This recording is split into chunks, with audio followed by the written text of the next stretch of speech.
Tapos na nga ang national at local elections na ginanap noong Lunes, May 12, 2025. Isa sa inaabangan ng karamihan ay ang magiging resulta ng senatorial race kung saan 12 senador ang muling pipiliin para maupo sa Senado. Nakapagdesisyon na ang taong bayan. Subalit marami ang nagulat sa naging resulta ng halalan. Pumasok sa Magic 12 ng senatorial race ang mga pangalan na hindi man lang nakakasama sa winning circle ng mga surveys bago ang halalan. Ang mga dati namang kasama sa Magic 12 at itinuturing na liyamado ay nalaglag. Ito ay lubos na ikinagulat ng marami. Bakit kaya nalagas ang mga liyamadong kandidatong ito? Bakit sila nasingitan ng mga dihadong kandidato? Yan ang pag-uusapan natin sa video na ito. Pero bago natin umpisahan, maaari bang pakiclick naman ang like at subscribe button? Malaking tulong ito sa aming mga maliliit na content creator, maraming salamat po. Kahit matagal pa man noon ang halalan ay marami nang lumalabas na mga surveys. Tinatanong ang ilan nating kababayan, kung ngayon ang eleksyon, sino ang iboboto mong kandidato sa pagkasenador? May mga pangalan na consistent na lumilitaw sa mga surveys. Sila ay itinuring na mga liyamadong kandidato. Kabilang sa mga pangalan na laging kasama sa mga surveys ay sina Erwin Tulfo, Bongo, Bato de la Rosa, Ben Tulfo, Tito Soto, Bong Revilla, Pia Cayetano, Ping Lacson, Willie Revillame, Abi Binay, Lito Lapid at Manny Pacquiao. May mga pagkakataon din minsan nakasama sa Magic 12 sina Camille Villar, Amy Marcos at Bam Aquino. Subalit bihira lang itong lumabas sa mga survey. Ilang araw bago ang eleksyon, may mga surveys pa rin na inilabas sa senatorial preference.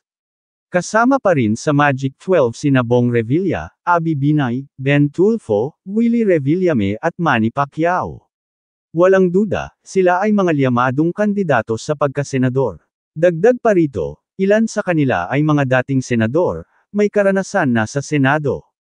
Ang iba naman ay mga sikat na personalidad at mga maimpluwensyang tao.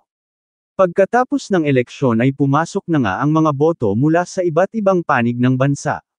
Nagulat ang lahat sa resultang lumabas. Ang mga inaasahang pangalan na lalabas sa senatorial race ay tila nag-iba.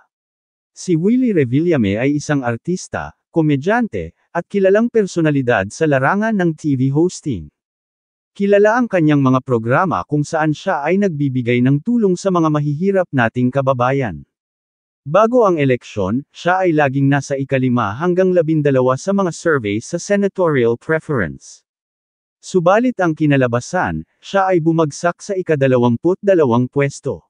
Siya ay nakakuha lamang ng mahigit 8 milyong boto. Bakit kaya naging mababa ang bilang ng boto na nakuha ni Willie Revillame? Marahil mas pinili ng mga Pilipino ang mga kandidatong mas may alam at may karanasan sa paggawa ng batas.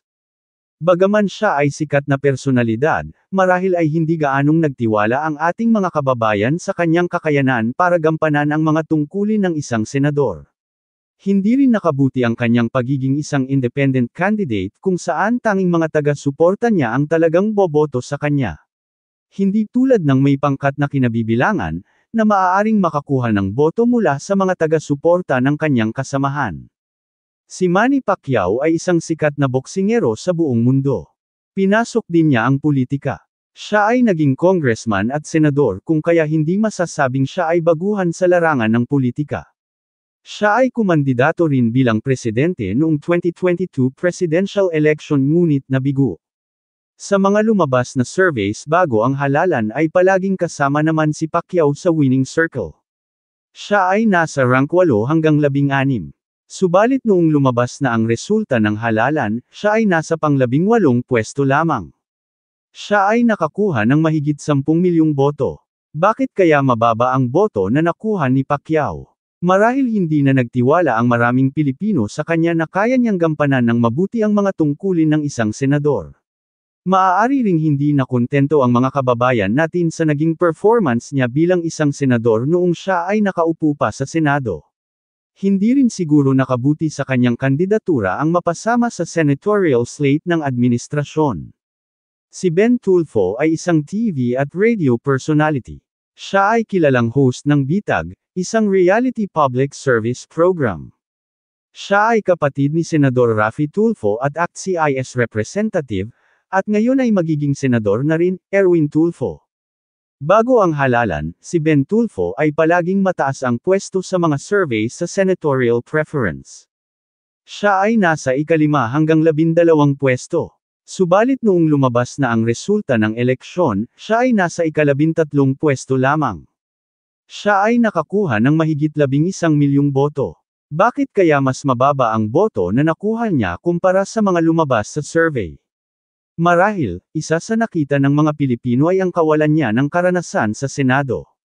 Hindi rin siya gaanong kilala sa mga malalayong probinsya dito sa ating bansa. Dagdag pa rito, ang mga botanteng hindi pa nakakapagdesisyon noong panahon ng survey, ay marahil hindi siya kasama sa mga piniling iboto. Kaya naman, kahit mataas siya sa survey ay hindi siya nakasama sa Magic 12 sa actual na resulta ng halalan. Isa rin siyang independent candidate, tanging sa mga taga-suporta lang niya siya makakakuha ng boto. Si Abby Binay ay anak ni dating pangalawang pangulo na si Jejomar Binay. Siya ay naging mayor ng Makati mula taong 2016. Naging representative din siya ng 2nd District ng Makati City mula 2007 hanggang 2016. Sa mga surveys bago ang eleksyon, si Abby Binay ay nasa ika-5 hanggang 12 pwesto sa senatorial preference. Kabilang siya sa talagang masasabing liyamadong kandidato sa pagkasenador. Subalit noong lumabas na ang resulta sa senatorial race, siya ay nasa 15 pwesto lamang. Siya ay nakakuha ng mahigit 11 milyong boto. Bakit kaya bumaba ang pwesto niya kumpara sa mga surveys? Marahil, hindi nakabuti sa kanyang kandidatura na mapasama sa senatorial slate ng administrasyon. Ito ay dahil na rin sa mga nangyayari sa pagitan ng mga Duterte at Pangulong Bongbong Marcos. Dagdag pa rito ang kawalan niya ng karanasan bilang isang senador. Marahil mas pinili ng ating mga kababayan ang mga may karanasan na kagaya ni Tito Soto, King Lacson, Bongo, Bato de la Rosa, Lito Lapid, Bam Aquino, Pia Cayetano at Amy Marcos.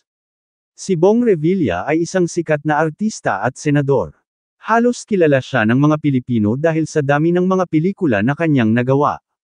Siya ay kasama rin sa senatorial slate na inindorso ng administrasyon ni Pangulong Bongbong Marcos. Sa mga surveys bago ang halalan, siya ay nasa ika-5 hanggang 11 na pwesto. Noong lumabas na ang resulta ng senatorial race, nagulat ang lahat dahil siya ay nasa ika-14 na pwesto lamang. Siya ay nakakuha ng mahigit 11 milyong boto. Bakit napakalayo ng aktwal na resulta ng eleksyon sa survey para kay Bong Revilla? Marahil isa sa dahilan ay ang pagiging bahagi ng senatorial slate ng administrasyon. Hindi na rin siguro pumatok ang paraan niya ng pangangampanya kung saan sumasayaw-sayaw siya kahit wala naman itong kinalaman sa pagiging senador. Sina Willie Revillame, Manny Pacquiao, Ben Tulfo, Abby Binay at Bong Revilla ay 5 kandidato na liyamado bago ang eleksyon dahil sa mataas ang pwesto nila sa mga lumalabas na surveys. Subalit sila ay nabigo na makapasok sa Magic 12. Sila ay mga kandidato na kabilang sa senatorial slate na inindorso ni Pangulong Bongbong Marcos, maliban na lang kay Willie Revillame. Marahil isa pa sa matinding dahilan ng kanilang pagkatalo sa eleksyon ay ang pagpapadakip at pagpapadala ng administrasyon kay dating Pangulong Duterte sa the Netherlands kung saan siya nililitis ng ICC. Mapapansin din na marami sa mga kandidato na inindorso ni VP Sara Duterte ang nakasama sa Magic 12. Sila ay sina Bongo, Bato de la Rosa, Rodante Marcoleta, Camille Villar at Amy Marcos. Kayo, ano sa tingin ninyo ang dahilan bakit hindi nakasama sa Magic 12 ang mga kandidatong ito? Bakit naman nakapasok ang ilang mga pangalan na hindi naman lumabas sa mga nagdaang survey sa senatorial preference? Ipaalam sa amin ang inyong saloobin sa pamamagitan ng pag-iiwan ng komento sa ibaba. Maraming salamat po sa inyong panunood.